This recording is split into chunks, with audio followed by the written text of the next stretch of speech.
Welcome to the GK objective biology channel. मैं हूं NEET.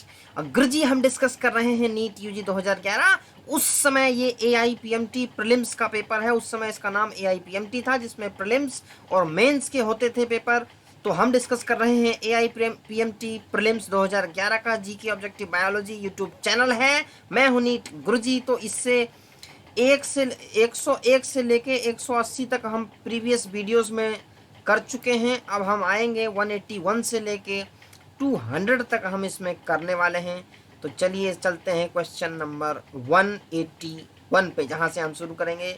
इससे पहले वाली वीडियोस ऑलरेडी अपलोड है, तो चैनल को सब्सक्राइब जरूर कर लेना for the latest update related to NEET study material के लिए। तो 181, which one of the following statement is correct with respect to kidney function regulation. भाई किडनी फंक्शन रेगुलेशन के बारे में पूछा हुआ है कि कौन सा करेक्ट है। अब एक करेक्ट तो तीन इनकरेक्ट। देखो, during summer when body losses a lot of the water bye evaporation the release of ADH is suppressed. देखो, एडीएच जहां पे वाटर लॉस होगा वहां एडीएच का सिक्रेशन बढ़ेगा, क्योंकि एडीएच क्यों सिक्रेट होता है? बॉडी में वाटर की रीअब्जॉर्प्शन को बढ़ाने के लिए। तो पहला तो हो गया भैया आपका गलत। दूसरे पे आइए, when someone drinks lot of water ADH release is suppressed. देखो, जब कोई बहुत ही ज़्यादा पानी पी लेगा तो शरीर में पानी की तो कमी रह नहीं गई। शरीर में पानी की तो कोई कमी है नहीं, तो एडीएच का क्या रोल है? एडीएच का रोल यही है पूर्ति करना। तो अल्टीमेटली ये स्टेटमेंट तुम्हारा सही है, क्योंकि जब बॉडी के अंदर ऑलरेडी तुम्हारा पानी है तो एडीएच का तो सिक्रेशन कम होगा। अच्छा, तीसरा देखते हैं, exposure to cold temperature stimulate ADH release. नहीं, एक्सपोजर टू कोल्ड टेम्परेचर, जब कोल्ड टेम्परेचर में जाओगे तो उतना वाटर का इवेपोरेटिव लॉस तो होगा नहीं, तो वो एडीएच को क्यों स्टिमुलेट करेगा? नहीं करेगा।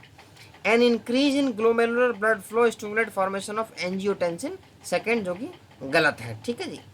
इंक्रीज जब डिक्रीज होता है तब बनेगा ना ये, तो ठीक है जी। करेक्ट आंसर होगा ऑप्शन नंबर 2, 182। ये देखो भाई, ये डायग्राम बेस्ड क्वेश्चन है। ये फिगर दिया हुआ है जिसमें तुम्हें 1, 2, 3, 4, 5 और 6 को हमें आइडेंटिफाई करना है।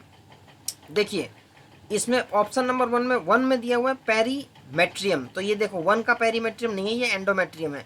ऑप्शन नंबर 1 गया, एलिमिनेट हो गया। ऑप्शन नंबर 2 में देखिए, सेकंड पे दिया हुआ है एंडोमेट्रियम। तो ये देखिए, सेकंड पे एंडोमेट्रियम, ये भी गया क्योंकि ये मायोमेट्रियम है। एंडोमेट्रियम ये वाली है। ऑप्शन नंबर 2 भी गया। ऑप्शन नंबर 3 में देखिए, थर्ड दिया हुआ इनफंडिबुलम, हाँ ये चलता हुआ। आगे चलिए, फोर्थ पे दिया हुआ फिम्बरी, हाँ ये भी सही है। 5 पे सर्विक्स, ये देखिए, ऑप्शन नंबर 3 को धर लिया जाए, लॉक कर दिया जाए। करेक्ट आंसर ऑप्शन नंबर 3 आता हुआ। ऑप्शन 4 पे देखिए, फोर्थ को दिया हुआ है ओवी ड्यूकल फनल, फोर्थ को नहीं, ये तो फिम्बरी है ना, तो गलत हो गया। ठीक है, 183 पे आ जाइए। The testis in humans are situated outside the abdominal cavity inside a pouch called scrotum. सही है। The purpose is served for, देखो जो हमारे टेस्टिस हैं वो आउटसाइड द बॉडी हैं। ठीक है, एक स्पेशल पाउचेस में है। क्यों होता है? Providing a secondary sexual feature for exhibiting the male sex, ये स्टेटमेंट गलत है। Maintaining the scrotal temperature lower than the internal body temperature, ये तुम्हारे स्टेटमेंट से, क्योंकि स्पर्म फॉर्मेशन में बॉडी टेम्परेचर से थोड़ा सा लो टेम्परेचर चाहिए। तो करेक्ट आंसर तुम्हारा हो जाएगा option number 2 is the correct answer.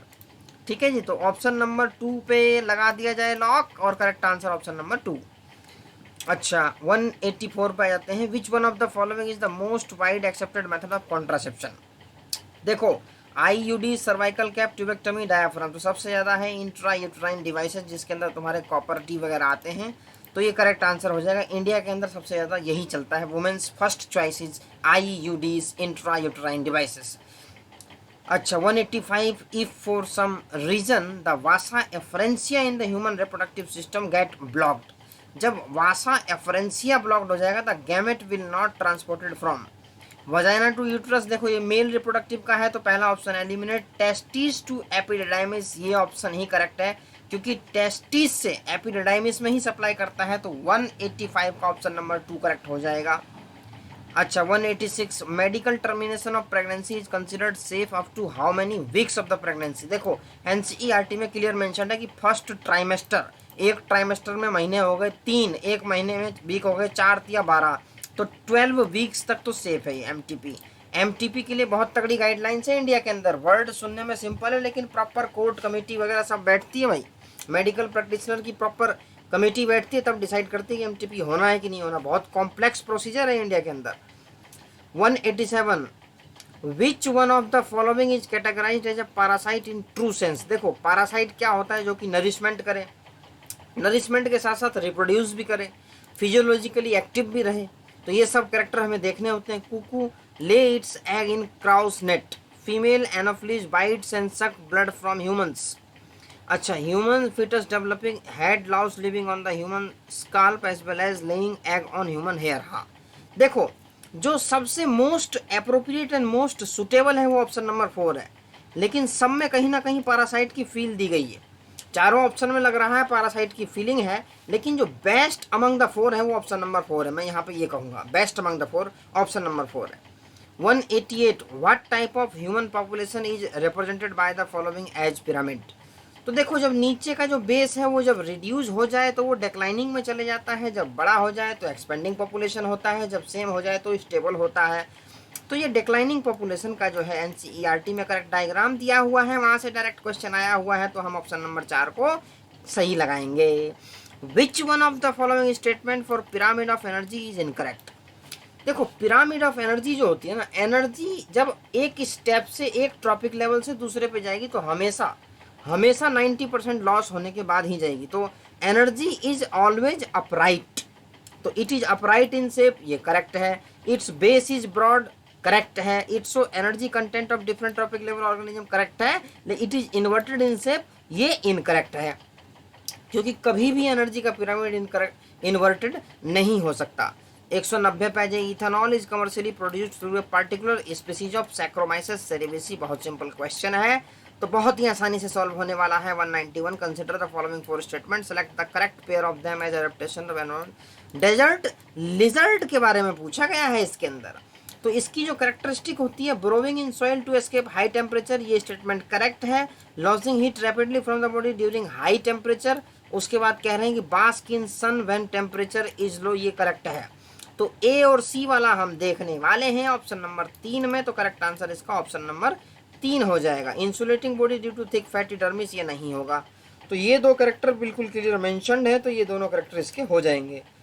192 में कह रहे हैं कि which one of the following pair of gases is the major cause of green house gas, green house effect.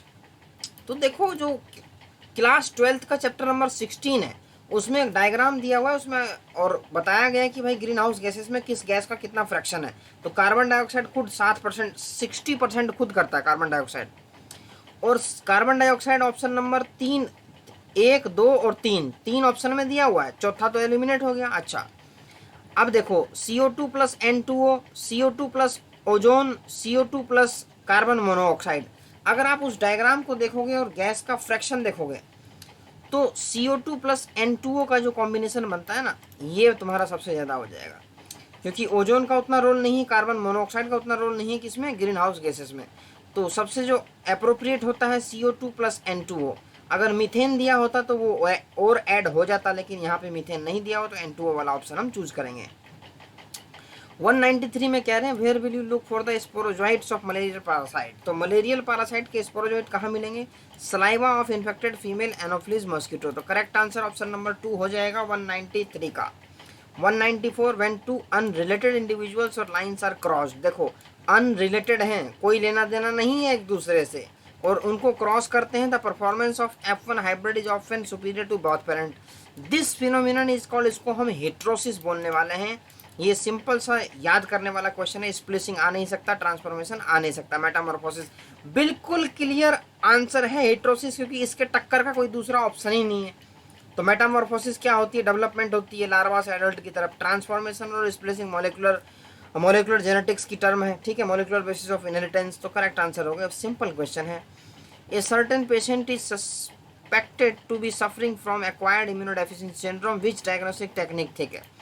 HIV जब है एक्वायर्ड इम्यून डेफिशिएंसी सिंड्रोम, ठीक है, एड्स वाली जब डिसीज है तो उसको हम एलाइसा से करते हैं, ठीक है, एलाइसा से हम उसको कंफर्म करेंगे, क्योंकि एलाइसा के अंदर जो एंटीबॉडीज प्रोड्यूस होंगी पेशेंट के अंदर, उस एंटीबॉडीज को हम डिटेक्ट करके हम बता देंगे there are the cases of the antibody reported, hence we can say there is a presence of HIV virus. 196, at which stage of HIV infection does usually show symptom of AIDS? जब कब होगी? Within 15 दिन नहीं होगी, within the infecting retrovirus enter नहीं होगा, when reproduced by reverse transcriptase नहीं, when HIV replicate rapidly and helper T lymphocyte damage large number of these. जब ये वाली स्टेज पहुंच जाएंगे तो हम कहेंगे भाई HIV इन्फेक्शन हो गया है. 197, given below sample of portion of DNA strand giving the base sequence of position, what do the special shown in it? ये देखिए 5 प्राइम, ये 3 प्राइम, GAATTC. क्या तुम्हें ध्यान है बायोटेक्नोलॉजी वाली यूनिट क्लास 12 की चैप्टर नंबर 11 पैलिंड्रोमिक सीक्वेंस है क्या ये?